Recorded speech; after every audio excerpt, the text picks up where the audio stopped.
Ahí ya estamos grabando. Gracias, Naila. Sí, ¿le pudieron leer algo para hoy? Así se Yo algo hice, profe. Ajá. Sobre el fallo, ya le digo, el de los consumidores. Ajá, bien. Muy bueno ese fallo. No escuché. Que muy bueno ese fallo. Perdón.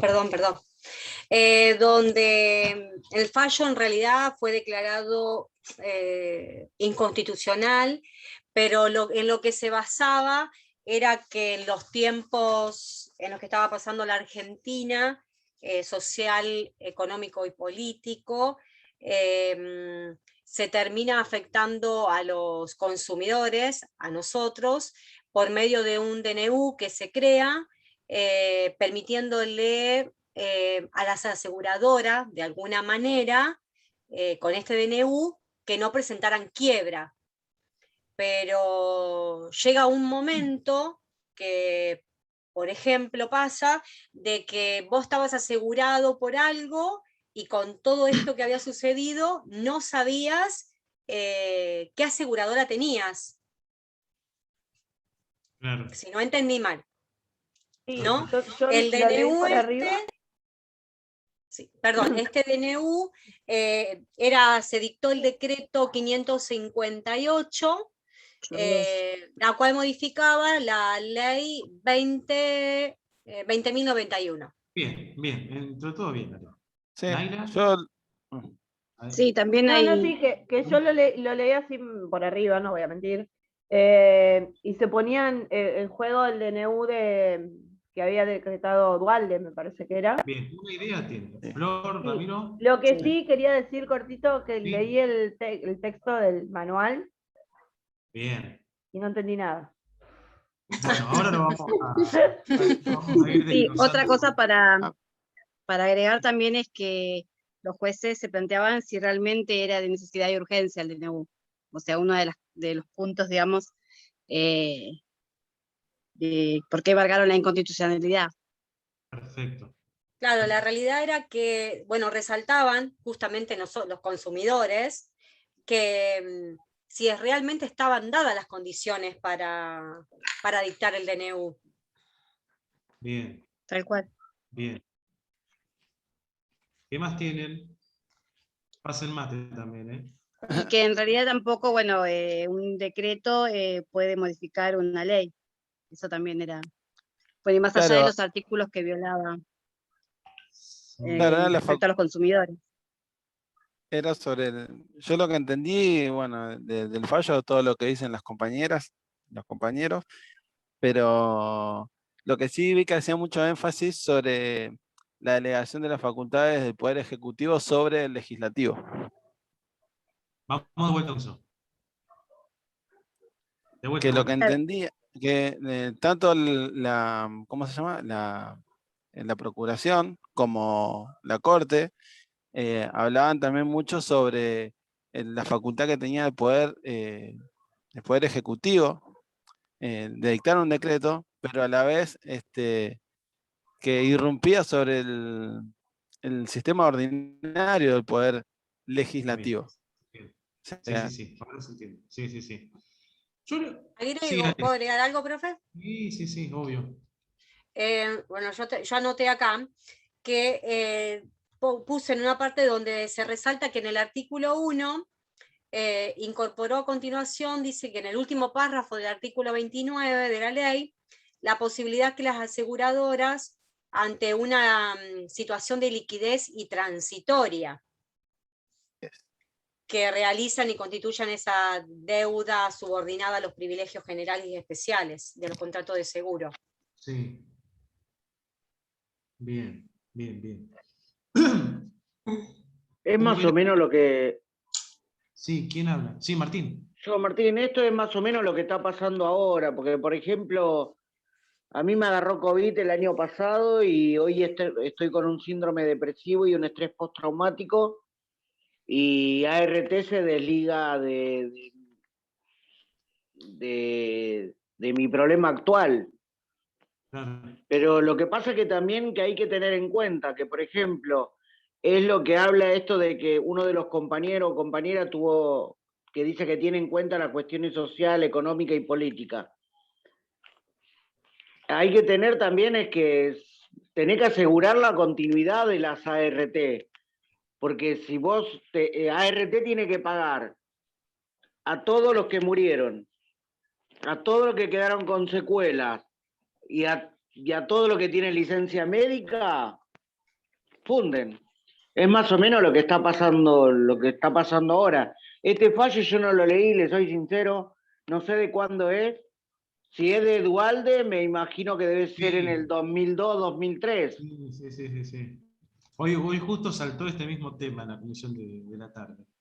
Y, por ejemplo, yo tengo a mi abogado que está buscando jurisprudencia porque en ninguna, no consigue el aval de alguna jurisprudencia que ART se haya hecho cargo de síndrome depresivo y estrés postraumático relacionado a una enfermedad, ¿no?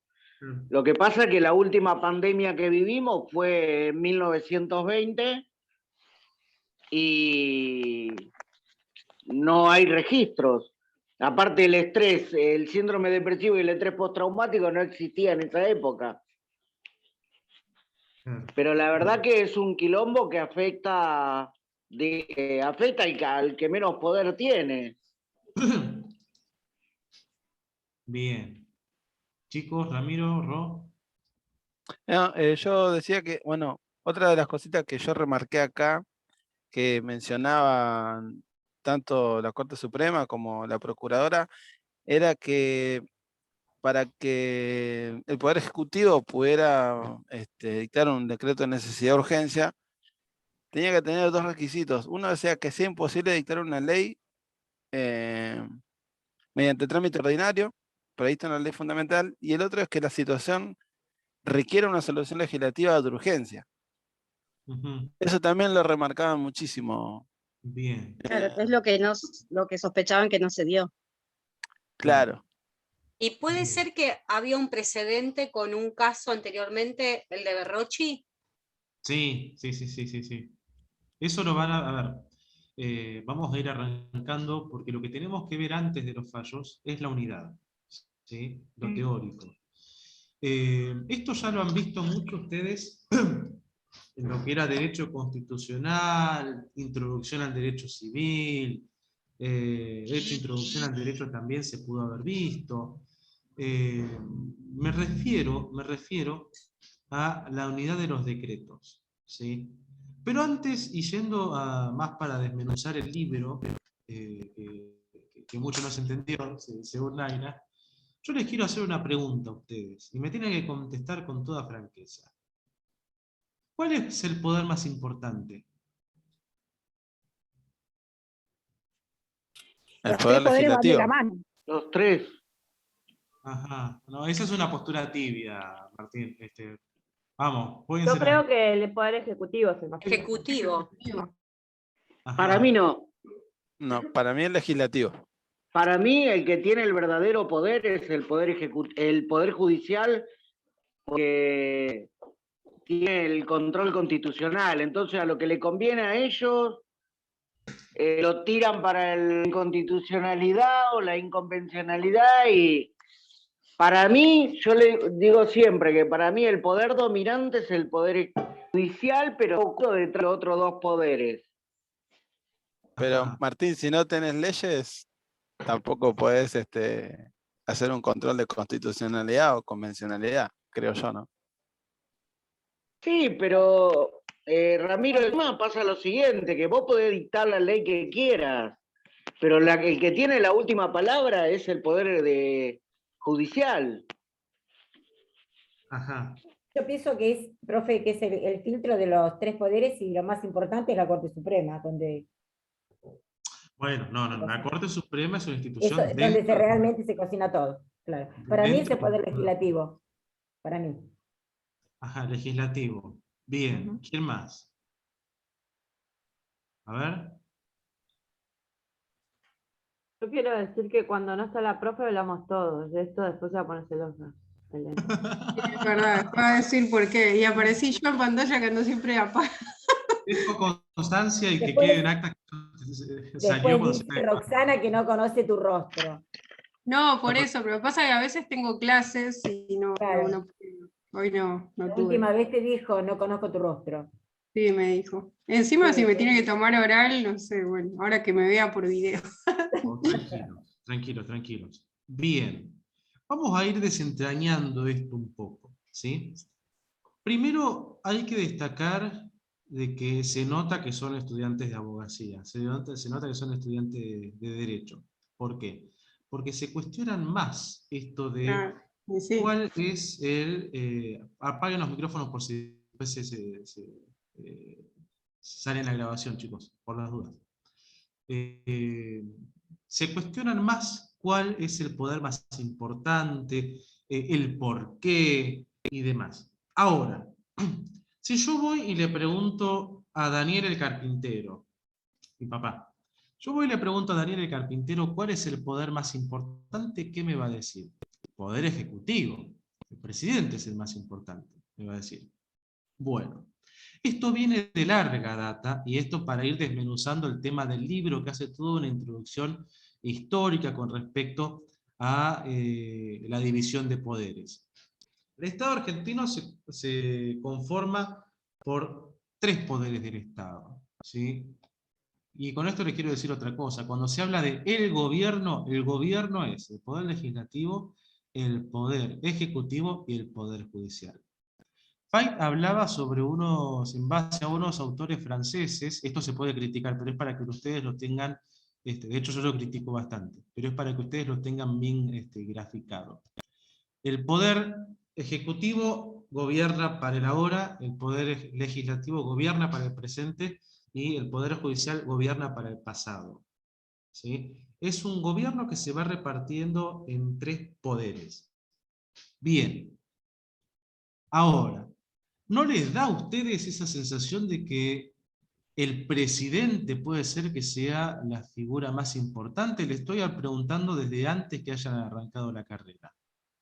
¿Sí? ¿Esto por qué es?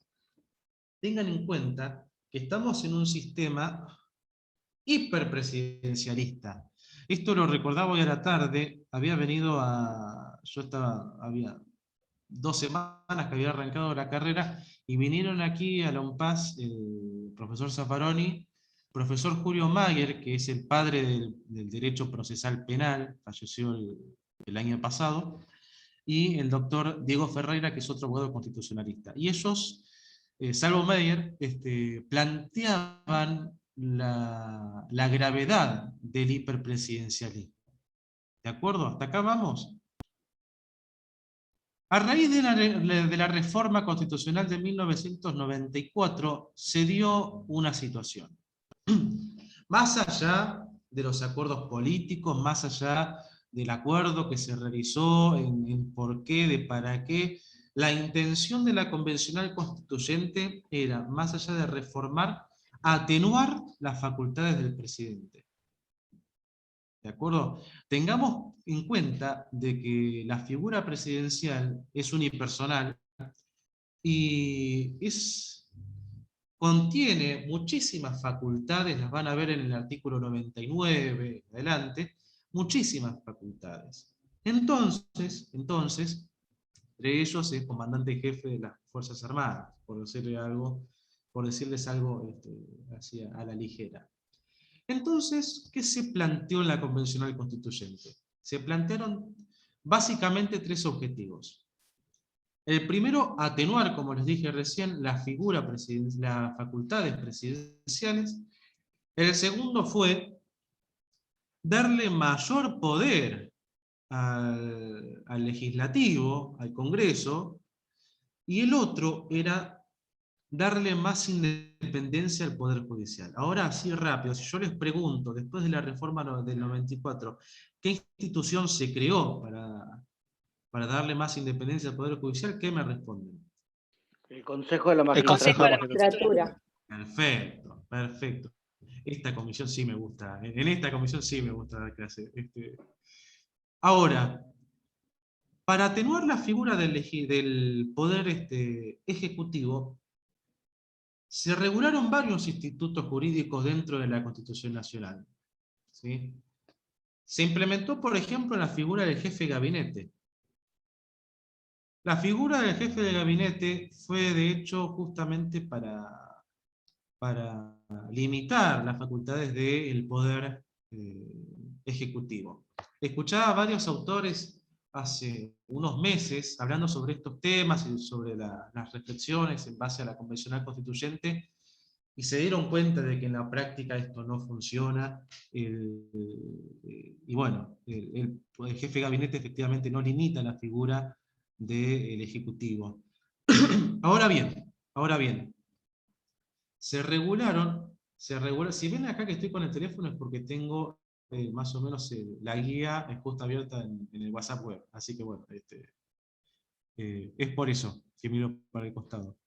Ahora, ¿cuál es la importancia de la reforma del 94 en cuanto a limitar al Ejecutivo?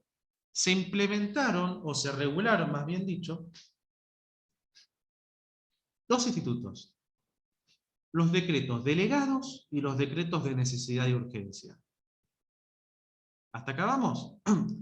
Esto porque, y siempre que hablamos de atenuar, de limitar, tengamos en cuenta, sin hacer una valoración política, más bien jurídica y empírica, veníamos del gobierno de Raúl Alfonsín, que había emitido 10 decretos de necesidad y urgencia, contra el gobierno de Carlos Saúl Menem, que había emitido más de 500 decretos de necesidad y urgencia. Una consulta, profe. ¿Pero Sí, antes del 94 los DNU estaban regulados? no, a eso iba. No estaban reconocidos ni regulados jurídicamente. Si es por eso que se le da el marco regulatorio dentro de la Constitución Nacional. ¿Sí? Ahora vamos a entrar más en detalle de qué son los decretos de necesidad de urgencia, de qué son los decretos delegados. Esto, como les dije, ustedes ya lo han visto seguramente en Derecho Constitucional, pero el público se renueva y vamos a refrescar un poco la cabeza. Hasta incluso, Sí, Martín. hasta incluso ahora también con el tema de las sesiones virtuales, es como que también le pone un freno a los decretos de necesidad y urgencia, porque se puede llamar a sesionar al Congreso en cualquier momento. Claro, Entonces, no es presencial. Sí, exactamente. claro, entonces el Poder Ejecutivo está más limitado ahora a realizar un DNU, ¿no? Por ejemplo, sin entrar en partidismo político, por ejemplo, en el caso cuando fue designado Rosenkraft para la Corte Suprema, ahora se puede hacer virtual, se puede sesionar ese tema y se puede votar, cuando antes no se podía. Claro. El tema es, por ejemplo, ya lo vamos a ver más adelante igual, es el tema de la urgencia. Podemos esperar hasta que termine de sesionar el Congreso, pero bien lo dijiste vos. Claro, no, en teoría no puede esperar el tratamiento ordinario para sancionar la ley. Tal cual. Ahora, veníamos de... ya tenemos en cuenta de que se incorporan a la Constitución Nacional los decretos de necesidad de urgencia y al revés. Los decretos delegados y los decretos de necesidad de urgencia para limitar al Ejecutivo. ¿De acuerdo? Se los aclaro para más adelante de la clase. Los decretos de necesidad de urgencia y los decretos delegados tienen algo en común.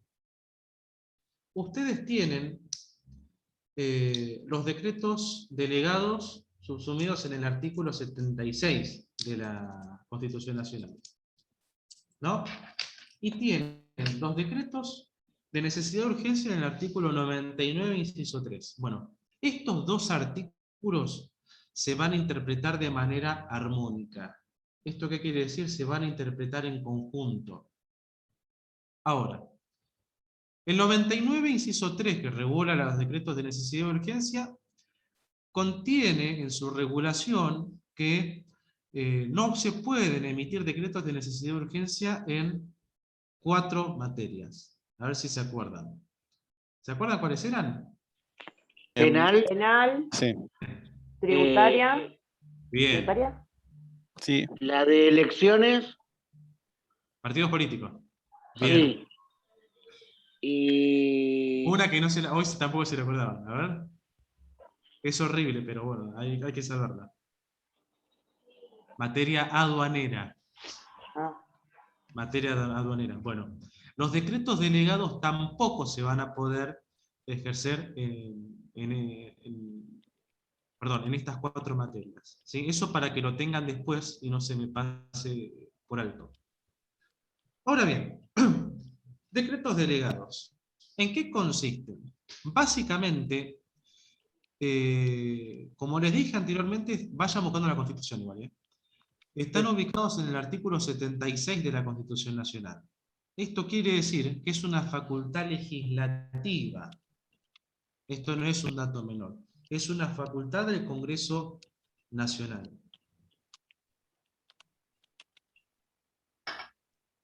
Ahora bien, consisten básicamente que el Congreso sanciona una ley delegante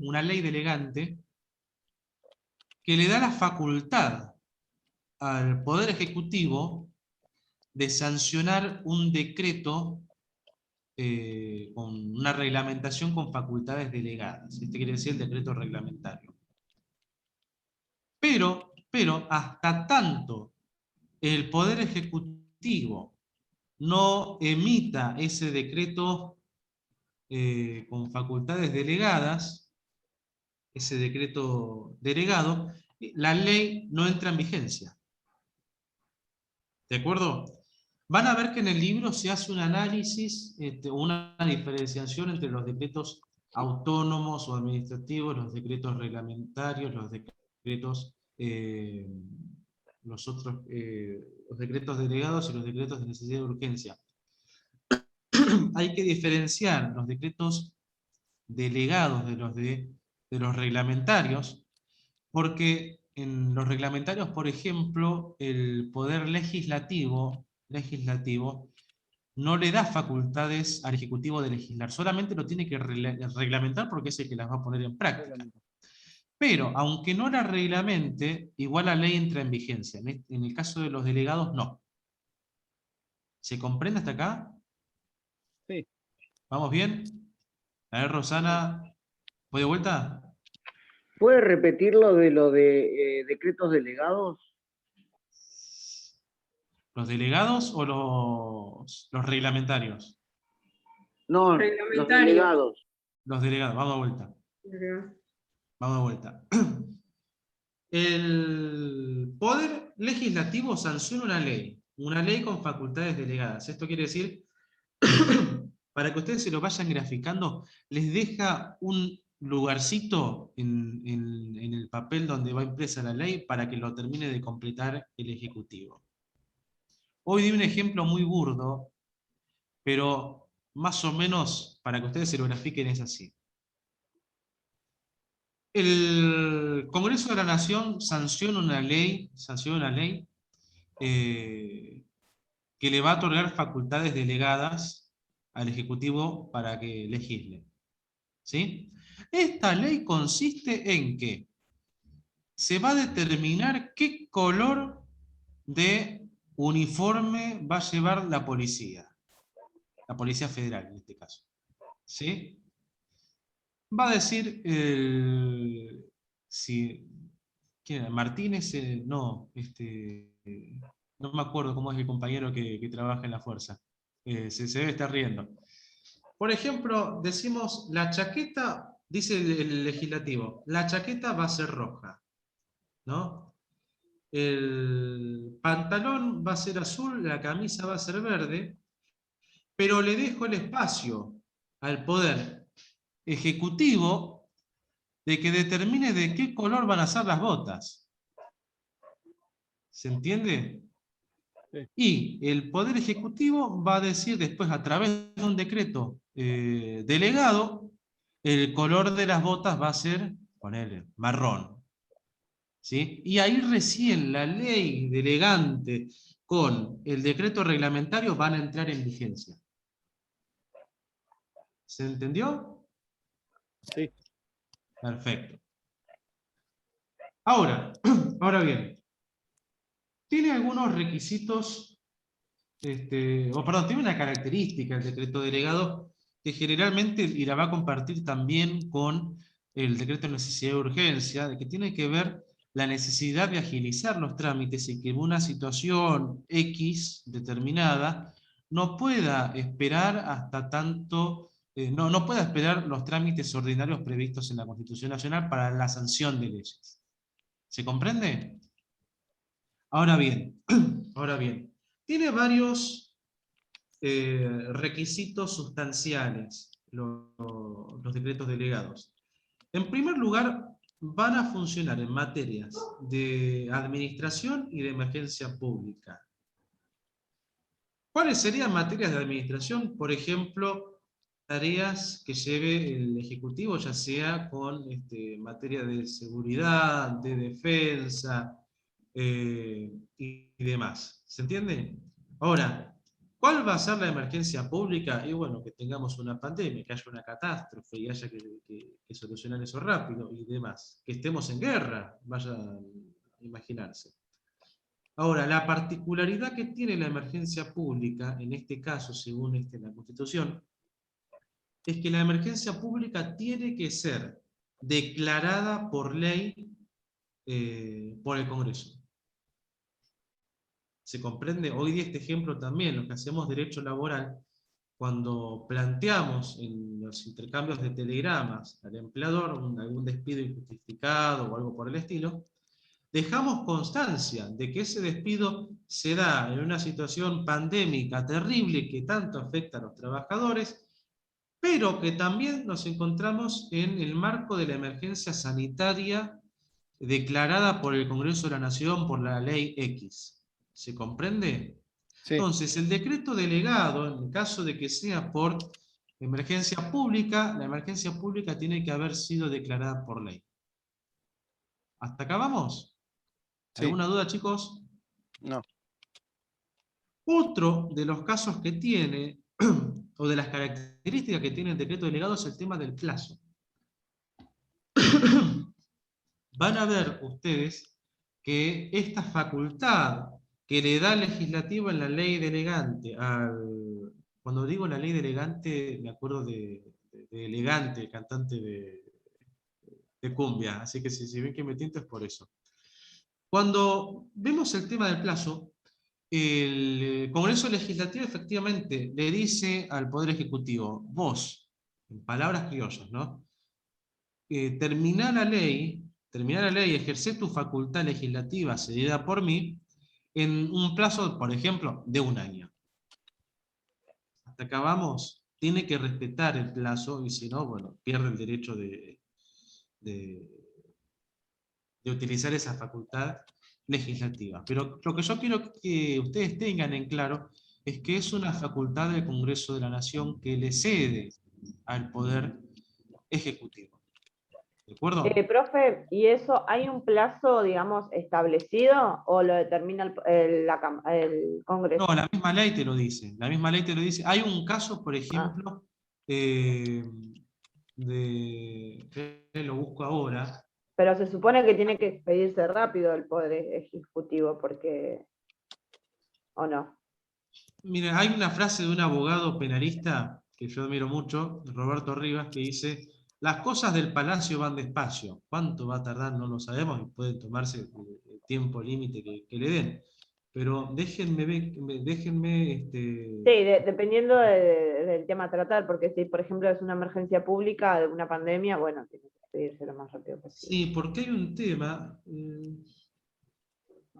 El artículo 76 dice: se prohíbe la delegación legislativa en el Poder Ejecutivo, salvo en materias determinadas de administración o de emergencia pública con plazos fijados para su ejercicio y dentro de las bases de delegación que el Congreso establezca. La caducidad resultante del transcurso del plazo previsto en el párrafo anterior no importará revisión de las relaciones jurídicas nacidas al amparo de las normas dictadas en consecuencia de la delegación legislativa.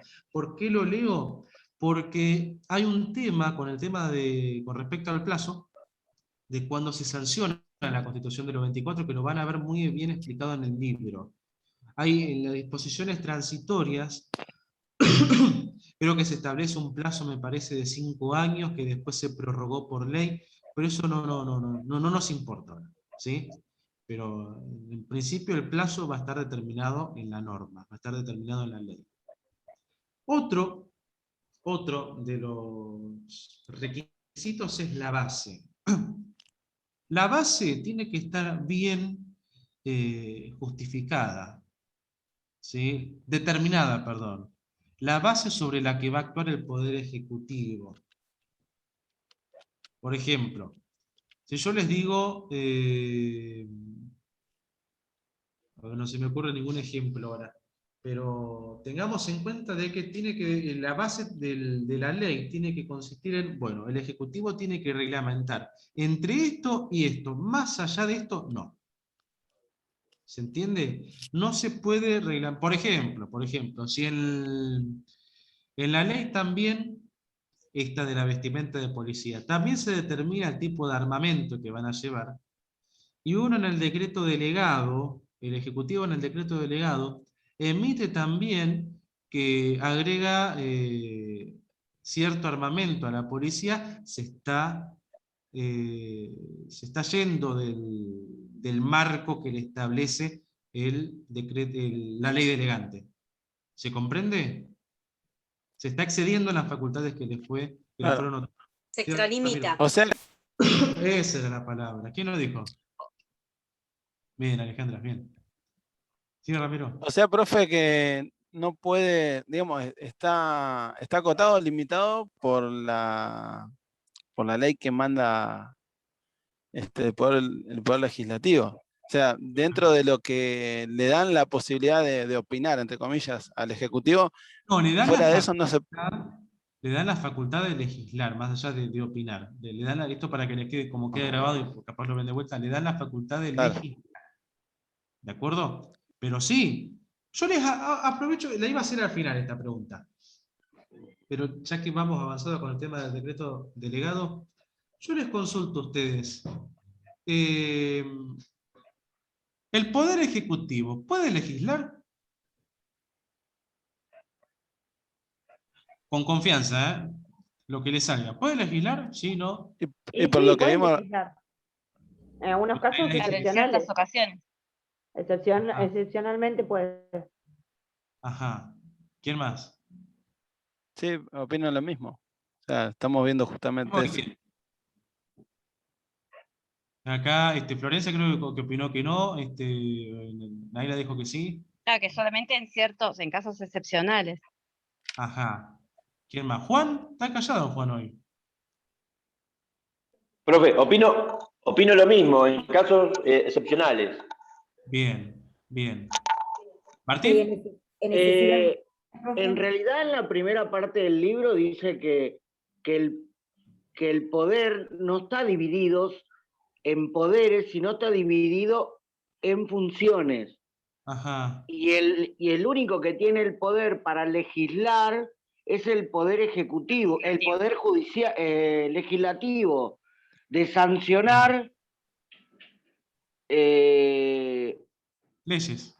ejecutar el poder judicial y de... No, pará. No, de ejecutar, Pará. ¿Ejecutar o administrar? ¿Sí? Pero, administrar el ejecutivo. claro. Pero de legislar juzgar y dice que judicial. solamente el legislativo. Bien. ¿Yo por qué les hago esta pregunta? Ustedes el año que viene van a cursar Derecho Administrativo y van a cursar con Walter Lara Correa, que ahora es juez federal, van a cursar con Matías Sack, van a cursar con otro muchacho, no me acuerdo, van a cursar con, creo, Campo también. Fueron todos profesores míos. Ahora, yo quiero que ustedes, cuando le pregunten, ¿el Poder Ejecutivo puede legislar? Le digan no. el Poder Ejecutivo no puede legislar. No es facultad del Ejecutivo legislar. No digan salvo que, ¿por qué? ¿Por qué les hago esta aclaración? Porque la regla principal es que el Poder Ejecutivo no puede legislar. Están los casos excepcionales, pero si yo a ustedes les digo, el Poder, el Poder Judicial, ¿puede legislar? No, excepto. No. No, Pero hay sí. excepciones, profe, entonces Después la no Corte es un no rotundo. Después, no, pero es no, porque ustedes tienen que tener bien en mente la división de Sí, no, funciones en de cada principio uno, no, ¿sí? pero Esto yo O para que... sea, Dani, lo faculta una ley, eso nos querés decir. O sea, cuando pasa esto ¿Cómo? es porque, o sea, de cuando se puede generar un DNU es porque lo faculta una ley. A eso No. Cuando se puede dar un decreto delegado, no un DNU. un decreto delegado. Decreto delegado, ¿sí? Esto para que les sirva a ustedes. A ver, porque se los van a preguntar, se los van a preguntar y la mayoría dicen sí, y después dan un sermón de derecho constitucional. Entonces, para ahorrarle toda esa parte, el Poder Ejecutivo no puede legislar, ¿sí? No debe legislar. De hecho, ustedes los van a encontrar en Ahí varias está partes de la compartiendo Constitución. Martín algo. Pará, lo leo, a ver qué dice. No sé Bueno, qué está. yo acá hice que esto es el Estado, y el Sí. Estado está dividido en los tres poderes. El Poder Ejecutivo tiene que administrar, el Poder Legislativo tiene que legislar y el Poder Judicial tiene que juzgar. Es decir, que Sí. ninguno de los tres, si bien los tres forman parte del Estado, pero ninguno de los tres puede, porque se ponen un límite uno con el otro. Claro, Esto ese es el sistema de frenos y contrapesos que van a encontrar ustedes en el libro. Es justamente uno limita al otro, el Poder Judicial limita al Ejecutivo y al Legislativo, o lo controla, más bien lo controla. El Poder Legislativo también al Poder Judicial y al Poder Ejecutivo a través de la remoción de magistrados, sus funcionarios. El Poder Ejecutivo también nombrando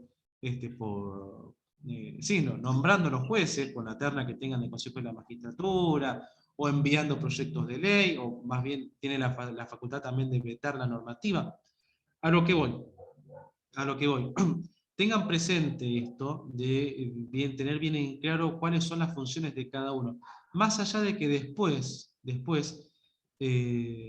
por ejemplo, uno parte de la premisa de que el Poder Judicial, de que el Poder Ejecutivo no juzga, ¿sí? Pero después ustedes van a encontrar que tienen algunos casos para uso, que están bajo su misma administración, poder jurisdiccional. Esto me estoy yendo un poco, pero es para que ustedes lo tengan en claro.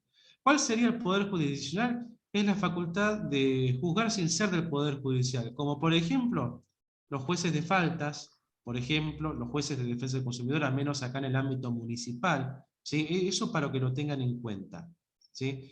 Pero siempre van a estar dentro de su facultad. El Poder Judicial juzga, el Legislativo legisla y el Poder Ejecutivo administra.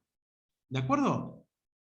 Ahora bien, van a encontrar en varias partes de la Constitución Nacional que está prohibido, o que se deja constancia, perdón, de que queda prohibido al Poder Ejecutivo que legisle. Lo van a encontrar al principio del 99, inciso 3, lo van a encontrar en el 76, lo van a encontrar creo que es en el 29. En varias partes la Constitución prescribe justamente eso.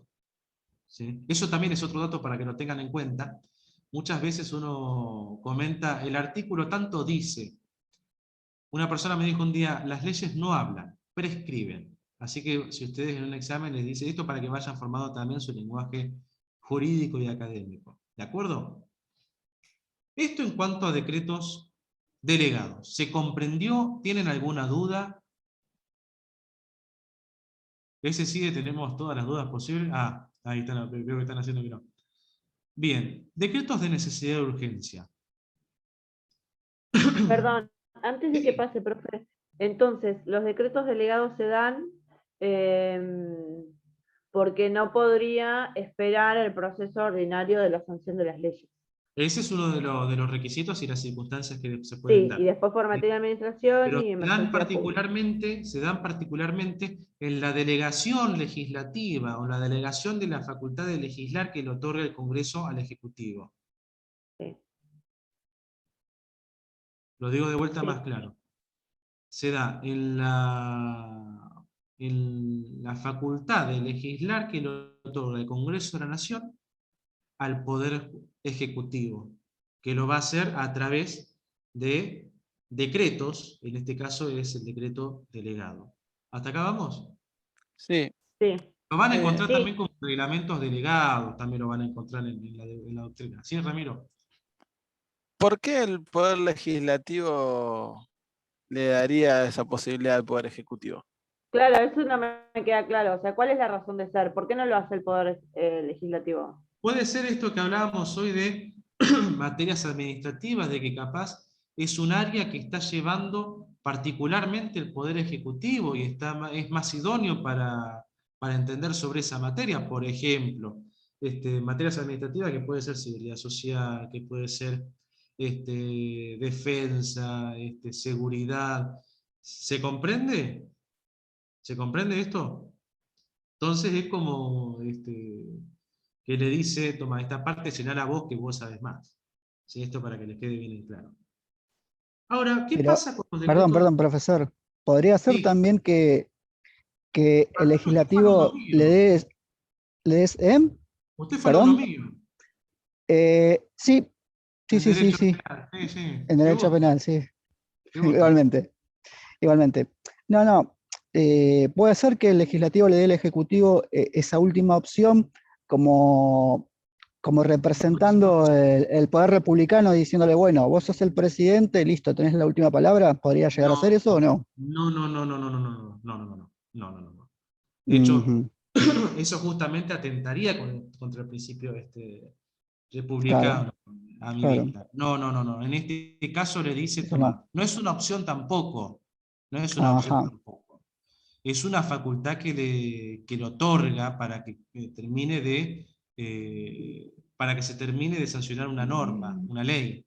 ¿Se Ujú. comprende? Sí. Listo, ya Bien. está. ¿Alguna Gracias. duda más con respecto a esto, chicos? La que sea. ¿Eh? Bien. ¿Jovina? ¿No? Bueno. ¿Qué pasa con el tema de los decretos de necesidad y urgencia? ¿Dónde se encuentran ubicados los decretos de necesidad y urgencia? El artículo El 99, 99. inciso 3. Bien, perfecto. Ahora bien, esto quiere decir de que los decretos de necesidad y urgencia son una facultad del Poder Ejecutivo. ¿Se entiende? Teníamos que los decretos, si ustedes les preguntan, por ejemplo, pregunta de examen, ¿cuál es la diferencia entre los decretos delegados, o si te diferencias entre los decretos delegados y los decretos de necesidad de urgencia? Los primeros son una facultad propia del Poder Legislativo, los segundos, en cambio, son una facultad propia del Poder Ejecutivo. ¿Sí? Bien. Ahora, los decretos de necesidad de urgencia son una característica fundamental del sistema hiperpresidencialista o presidencialista, como veníamos hablando. ¿Sí? ¿Por qué?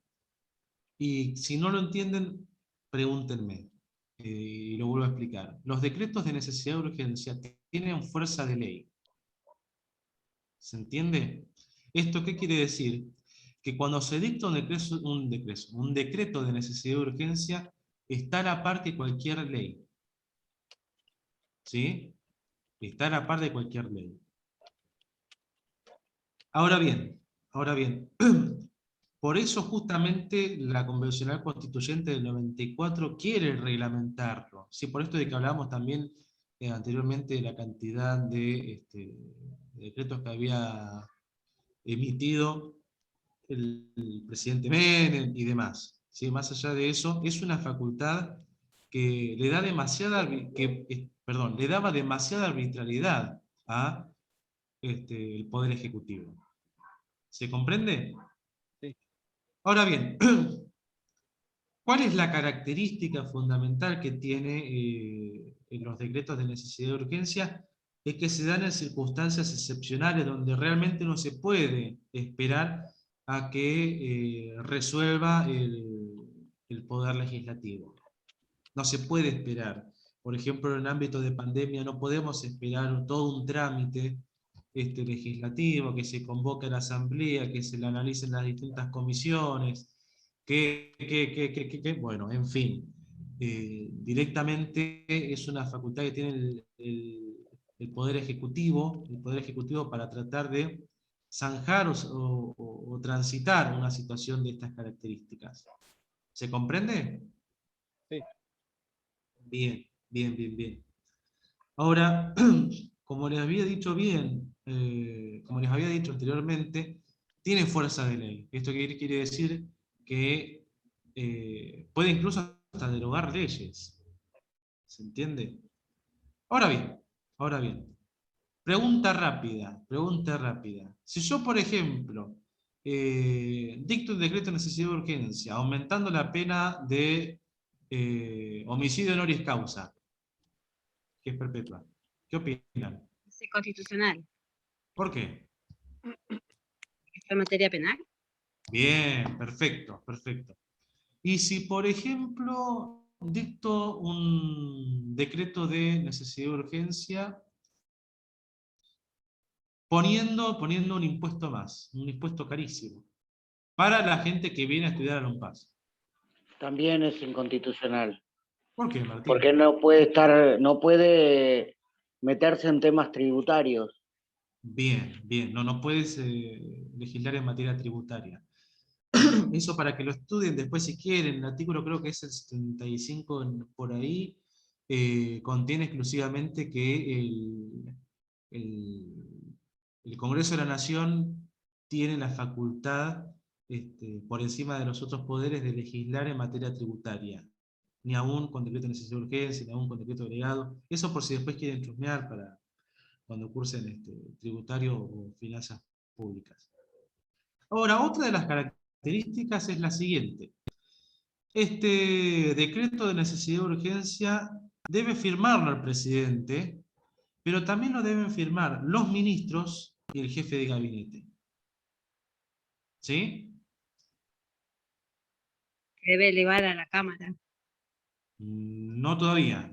Lo deben firmar después lo que hace el Ejecutivo, una vez que tenemos la firma de el Ejecutivo en conjunto con el gabinete y con los demás ministros, lo que hace es lo siguiente. El jefe de gabinete es el encargado de poner a consideración el DNU en una comisión bicameral permanente, dentro del plazo de los 10 días. ¿Sí? De los 10 días. ¿Saben lo que es una comisión bicameral permanente? Es una comisión que está integrada por senadores y diputados. Perfecto, perfecto. ¿Sí? ¿Esto por qué? En caso de no se pueda reunir el Congreso de la Nación y demás, directamente se lo lleva a esta Cámara, a esta comisión. Ahora, efectivamente, yo les comento, una vez que llega a la Comisión Bicameral Permanente, la comisión, tiene 10 días para resolver. Y en esos 10 días, o aprueba el decreto de necesidad de urgencia, o lo rechaza. No hay término medio acá, no puede subsanarlo, corregirlo, sugerirle que vuelva al Ejecutivo, no. O lo aprueba o lo rechaza. ¿Se entiende? Esos son los decretos de necesidad y urgencia. ¿Tienen alguna duda hasta acá, chicos? Sí, profe. Nosotros escuchamos bastante seguido, como dijo anteriormente, los decretos de necesidad y urgencia, ¿no? Sí. Ahora, estos decretos, primero pasan por ese sistema, digamos, de que lo firman los ministros, el jefe de gabinete, va a la bicameral y después recién se publica y se da a conocer. No. Por eso les comentaba. Ah, Que cuando sale publicado, sale emitido el decreto de necesidad de urgencia, ya tiene fuerza de ley. Es una ley. No pongan en el parcial que es una ley, porque no. Pero tiene automáticamente fuerza de ley. ¿Sí? Aunque no lo haya aprobado la Cámara Bicameral. Aunque no haya llegado al trámite de la bicameral, sigue teniendo fuerza de ley. Tiene fuerza de ley, por ejemplo, hasta antes que llegue a la Cámara, a la Comisión Bicameral, o también puede quedar concluida una vez que se solucione la urgencia o la necesidad. No. En este caso, tiene fuerza de ley automáticamente. Tiene fuerza de ley. ¿Y en qué modifica si... ¿Cómo? Perdón. ¿En qué modifica si la Cámara, por ejemplo, si lo aprueba, sigue? Y si lo rechaza, la Cámara... No sigue en la vigencia. No sigue en vigencia. Ah, se cae. Y Sí, otra claro. consulta que quiero hacer es, en materia, bueno, penal, tributaria, aduanera, y me falta una más, que no me acuerdo cuál era. Partidos políticos. Ah, partidos políticos. En eso no puede, digamos, expedirse en eso. Y solamente se puede expedir en todas las otras materias, digamos, de administración. Todo lo demás. Bien. Esas son las excepciones, Naila. ¿Cómo? Profe. Serían las excepciones. Sí, Juan. Sí. Por ejemplo, pero es muy raro que una bicameral rechace el DNU, ¿no es cierto? Si tiene minoría en las cámaras, capaz se lo puede rechazar. Está bien. Está bien. Capaz se lo puede rechazar. ¿Sí? Sí, Bien. sí. ¿Otras dudas, chicos? Sí o sí tiene que ir a la bicameral, Sí o que es sí. el único camino. Sí o sí. De hecho, van a ver ustedes que en el caso del DNU, van a ver que en la Constitución se habla de una ley especial. Se habla de una ley especial donde justamente ¿cómo es? Se me fue la palabra. Habla de una ley especial que va a regular el procedimiento de los DNU, ¿sí? Más en detalle. Bueno, la particularidad que tiene el caso consumidores argentinos, que esto después es algo que va a resaltar más Petraki en su voto, es que al momento de sancionarse ese DNU, aún no estaba sancionada esta ley. Esta ley recién es del año 2006. ¿Sí? Bien. Ya tenemos nosotros aquí el tema teórico. ¿Sí? Ya tenemos la teoría. Esto refuércenlo igual la clase que viene, por si Belén pregunta, háganme quedar bien. Yo fui bueno con ustedes, háganme la gauchada esa. Bien, vamos a ir directamente con... Si usted nos pasa las preguntas... ¿Cómo, Martín? Si usted nos pasa las preguntas al chat del próximo examen, nosotros hablamos bien. No, recuerden, yo tengo el corazón de alumno, pero hoy estoy del otro lado, por eso... Entre en la negociación. No. No está dentro de mis competencias, ¿viste? No puedo emitir ninguna facultad delegada por Belén en este caso. ¿Viste? Me limitó el margen de actuación. Bien, hasta acá vamos, ¿de acuerdo? Tenemos dos fallos para ver hoy. Uno es Colegio Público de Abogados de la Capital Federal contra Poder Ejecutivo Nacional, Ley 25.414. Quédense tranquilos que yo después paso los PDFs al grupo de WhatsApp. de WhatsApp. Y después tenemos el caso consumidores argentinos. Vamos a ver si llegamos a darlo todo, si no capaz demos el voto de la mayoría y dejemos los otros votos más para la clase que viene. El caso Colegio Público de Abogados de la Capital Federal consiste en lo siguiente.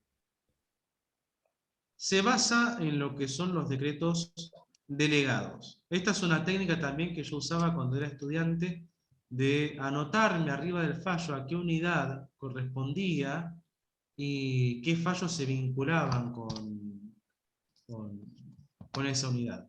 ¿Sí? Esto capaz le sirve, capaz no. Esto forma parte de la temática de decretos delegados. ¿Qué es lo que pasaba acá? Hay una ley delegante que dice que el Ejecutivo va a hacer lo siguiente. Va a garantizar la eficiencia de la administración, o sea, de él. ¿Qué es lo que hace el Poder Ejecutivo? Hace lo siguiente. El Poder Ejecutivo va a, en este caso, para garantizar la eficiencia, entre comillas, va a dictar un decreto delegado, el cual va a derogar la ley, ya les digo, 23.000 y pico era. 23.187. Que justamente regulaba el ejercicio profesional de los abogados en el marco de la capital federal. ¿Por qué la deroga? Bueno, hay un cuerpo de abogados del Estado que están obligados a matricularse en el Colegio Público de Abogados de la Capital Federal. Es una obligación que tienen para poder ejercer, más allá de que sean patrocinantes del Estado Nacional. Ahora, ¿qué es lo que pasa en este caso? El Poder Ejecutivo Nacional les pagaba la matrícula, les pagaba la inscripción, como trabajaban para él, como trabajaban para el Estado Nacional, era el que les pagaba la matrícula. Entonces, ¿qué dice a través de este decreto el Poder Ejecutivo? Dice, no pagan más matrícula, no se les aplica la ley 23.187, ¿no? Y tenemos el caso. Ante esta controversia, el Colegio Público de Abogados de la Capital Federal, recordemos que esto es un fallo del año 2008, va a interponer una acción a los efectos de que esto no se dé, ¿sí? De que intervenga la Corte, el caso llega a la Corte, primera y segunda instancia hacen lugar a la solicitud del Colegio Público de Abogados, y la Corte comienza a analizar todo lo que todo lo que es la doctrina y la ley, la jurisprudencia de los decretos delegados, para llegar a ciertas conclusiones. Fíjense ustedes que en este caso, la Corte, en uno de los considerandos más importantes, dice lo siguiente. Considerando 12, anótenlo, va a decir lo siguiente. Espérenme que lo busque.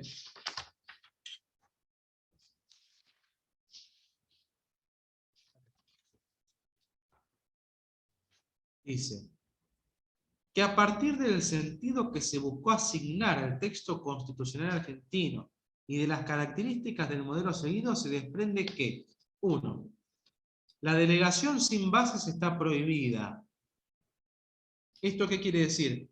La ley delegante, la ley que sale del Congreso, tiene que estipular bien el marco donde va a trabajar el Poder Ejecutivo. ¿Se comprende? Esto tiene que estar bien claro y determinado. De no hacerlo, es nulo de nulidad insalvable, una cosa así, dice el libro. Ahora dice, punto 2. Cuando las bases estén formuladas en un lenguaje demasiado genérico e indeterminado, la actividad delegada será convalidada por los tribunales, es decir, los jueces van a decir si está bien o está mal. Si el interesado supera la carga de demostrar que la disposición dictada por el presidente, es decir, el decreto delegado, es una concreción de la específica política legislativa que tuvo en miras el Congreso al aprobar la cláusula delegatoria de que se trata. Es decir, que se caiga de Maduro, que es lo que tiene el Ejecutivo que delegar. Perdón, ¿qué es lo que tiene el Ejecutivo que legislar en uso de sus facultades delegadas?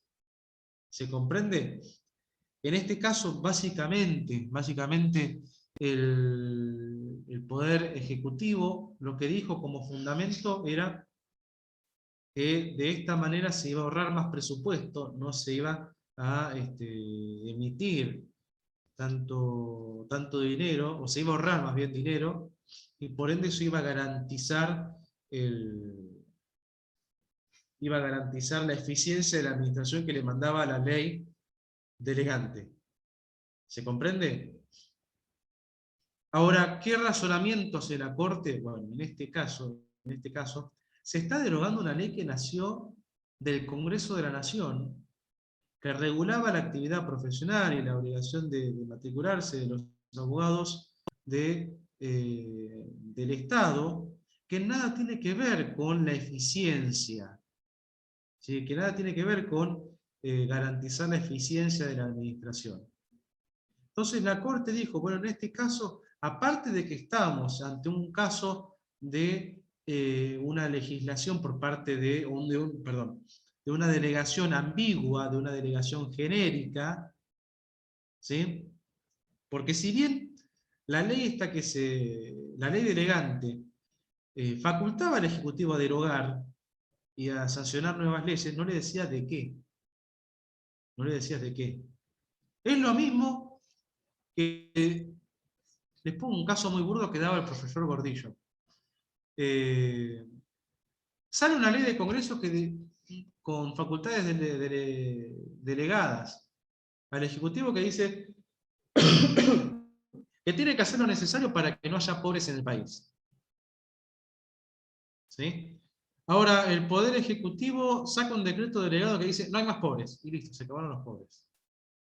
Claramente, esta ley delegante es muy ambigua, es muy genérica, no dice marcos sobre el que hay que trabajar, no se me duerma, Juan, ya terminamos.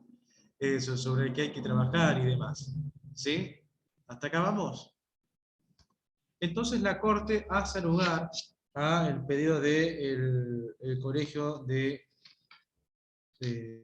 Colegio Público de Abogados de la Capital Federal.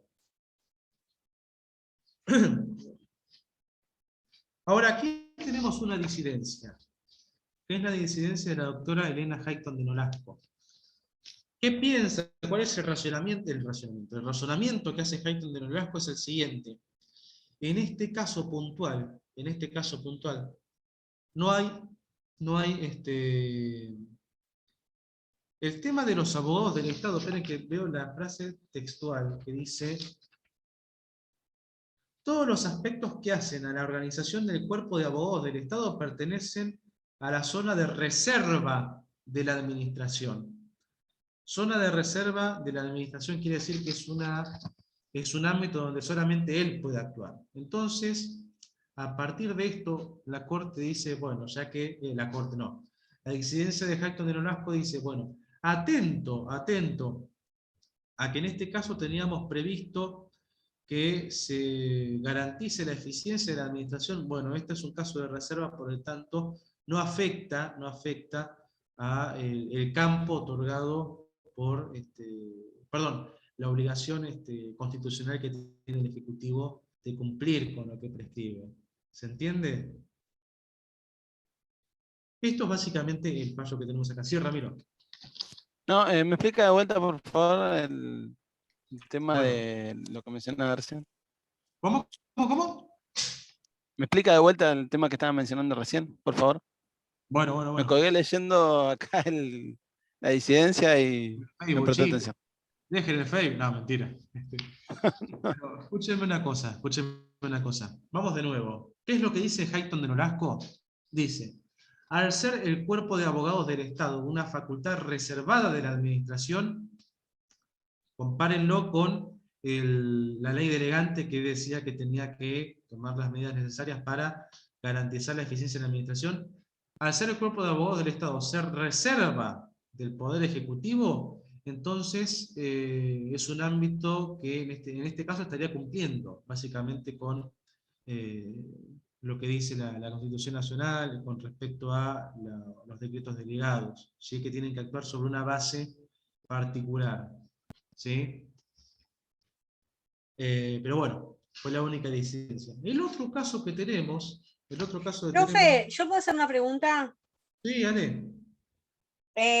Puede ser que ahí bueno, está considerando 14 y termina diciendo que dice la procuradora fiscal, donde el recurso de hecho interpuesto por el Estado Nacional y se revoca la sentencia apelada. ¿Eso en el 14? No.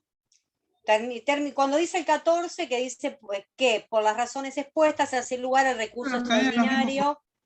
Sí, que ¿Puede ser? los instrumentos de la Procuración. Ah. ¿Dónde dice se revoca la sentencia apelada? Cuando termina el considerando 14. Sí. ¿Puede ser? ¿O estoy perdida yo? No, dice, por ello, oída la señora procuradora fiscal, se declara procedente el recurso extraordinario y el recurso de hecho interpuesto por el Estado Nacional y se revoca la sentencia apelada. La sentencia apelada en el alcance indicado. Seguro, chicos, ¿dónde está? Porque no encontré eso que usted está diciendo. El deber tiene el seguro de contribuir.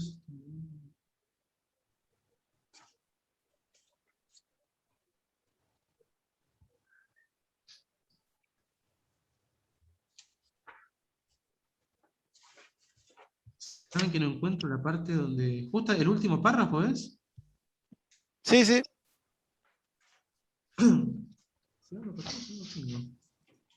El deber que tiene... Un segundo, chicos, ¿eh? Sí, el voto disidente, el final del voto disidente. ¡Ah! No, ahí, no. A ver, ¿se lee ahí? Claro, no, ya está. No, sí. Yo entendí que me estaban hablando del voto de la mayoría. No. No. Por eso estaba volviendo... Claro. Pues, a ver, por eso le dije. Porque... Claro, yo también ahí me perdí después cuando... Claro.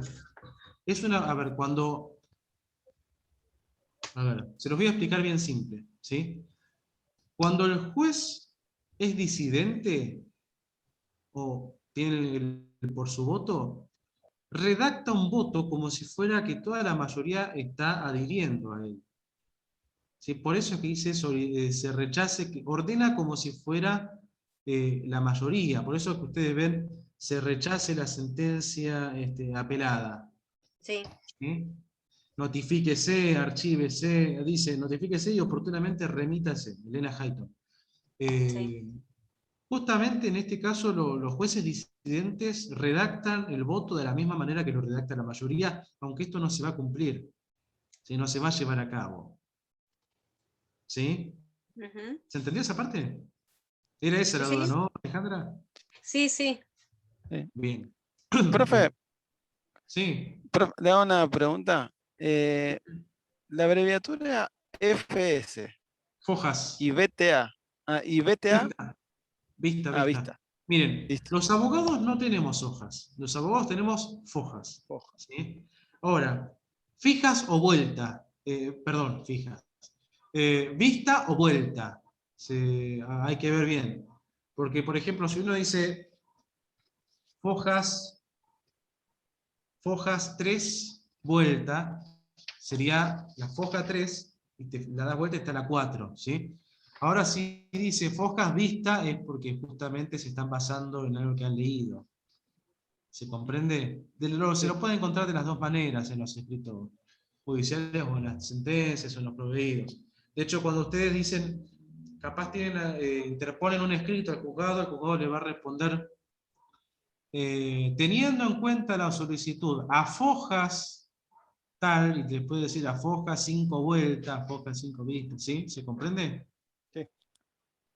Bien. ¿Alguna otra duda, chicos? Vamos a ir con el voto de la mayoría de consumidores argentinos. Lo vamos a ver, Belén me pidió que los vea más o menos por arriba y que después los analice detenidamente en la otra clase, ¿sí? Pero ya que podíamos meter un análisis más detallado de colegio de abogados, pareció prudente que por el horario y ustedes cansados, esto el voto de la mayoría por su voto, los votos concurrentes los veamos la clase que viene, ¿sí? En este caso teníamos un DNU, un decreto de necesidad de urgencia, que modificaba la ley de seguros. ¿De acuerdo? Es una deuda. Una ley del presidente Duhalde, este es un fallo del año 2010. Justamente lo que pasaba acá era que afectaba directamente el derecho del artículo 42 de los actores, que es el derecho de los consumidores, que custodia la figura de los consumidores. Entonces, Consumidores Argentinos interpone una acción de amparo a los efectos de frenar esto, porque claramente lo afectaba. Lo van a encontrar esto bien detallado considerando 1, todo lo que se afectaba a los consumidores y demás. Básicamente, van a encontrar que la Corte hace un análisis detenido de todo lo que es el decreto de necesidad de urgencia, de cómo fue antes de la reforma, de cómo fue después, la intención del convencional constituyente, de delimitar las facultades del Poder Ejecutivo y demás. Y lo que va a hacer es analizar si había emergencia o si había una necesidad de emitir este DNU. ¿Sí? Entonces comienza a analizar y la Corte verifica que el Congreso funcionaba, que el Congreso no estaba frenado. También verifica que si bien era una problemática económica, no era una problemática que podría esperar antes de que se derogue la ley, que podría esperar efectivamente hasta que termine, hasta que el Congreso de la Nación se expida. ¿Sí? No encontró esos requisitos, esos dos parámetros. Entonces la Corte, en uso de sus facultades, lo que hace es rechazar esta acción, ¿sí? Y por ende falla al lugar de consumidores argentinos. ¿Qué es lo que me interesa a ustedes que vean aparte de eso, en el fallo más allá de los hechos y demás? Me interesa que vean el análisis doctrinario, jurídico y jurisprudencial que hace con respecto a esta temática. Cómo analiza la importancia de la mirada restringida y restrictiva sobre los decretos de necesidad de urgencia. La Corte van a ver que lo dice muchas veces, el Poder Ejecutivo no legisla y tampoco es una facultad que puede usar de manera amplia. Al contrario, la Corte se va a encargar de decir las facultades que tenemos aquí son facultades que tienen que ser interpretadas de manera restrictiva. ¿Sí? A ver si me faltaba algo más. Bueno. Y justamente también habla trae la Corte este argumento que tenía que ver con que las circunstancias excepcionales se tienen que dar o no se tienen que dar. Algo que no acreditó la parte demandada es el sustento de la realidad. ¿Qué es el sustento de realidad? Bueno, justificar, argumentar justamente que estamos frente a una emergencia, frente a una necesidad de urgencia que no podía esperar la resolución del Poder Legislativo. ¿De acuerdo? Esto, sí, Ramiro. No, le quería decir que el fallo está muy bueno. Desde que lo leí, la verdad que es muy completo, explica mucho. Más allá de fallar, explica. Sí, es muy maestro de escuela el fallo, así que realmente está bueno. Esperen que tenía algo acá. Sí, sí. Hay una parte textual que dice que sea imposible dictar la ley mediante el trámite ordinario previsto por la Constitución Nacional, esto es decir, que se envíe el proyecto de ley, que después se promulgue por el Ejecutivo, que sea debatido en las dos cámaras. Vale decir que las cámaras del Congreso no puedan reunirse por circunstancias de fuerza mayor que lo impidan, como ocurriría en el caso de acciones bélicas o desastres naturales que impidiesen su reunión o el traslado de los legisladores a la capital federal. Ven, al principio de la pandemia, cuando realmente el Poder Legislativo no podía reunirse porque tampoco tenían previsto un sistema de videoconferencias, así por Zoom, para llevar a cabo las sesiones. Y después dice, otro supuesto más, que la situación requiere de solución legislativa, que la solución legislativa sea de una urgencia tal que deba ser solucionada inmediatamente, en un plazo incompatible con el que demanda el trámite normal de las leyes. ¿Esto se entendió? ¿Se comprende? Sí. Bien. Sí, sí. Eso es básicamente el voto de la mayoría. Después Petraki hace un análisis también más detenido sobre que en ese momento no existía la ley especial que ordena el Congreso. Argibay también dice lo suyo. Quiero ver si me falta nada. No sé. Bueno, eso. Con eso, chicos, estaríamos. Voy a dejar de grabar un segundo.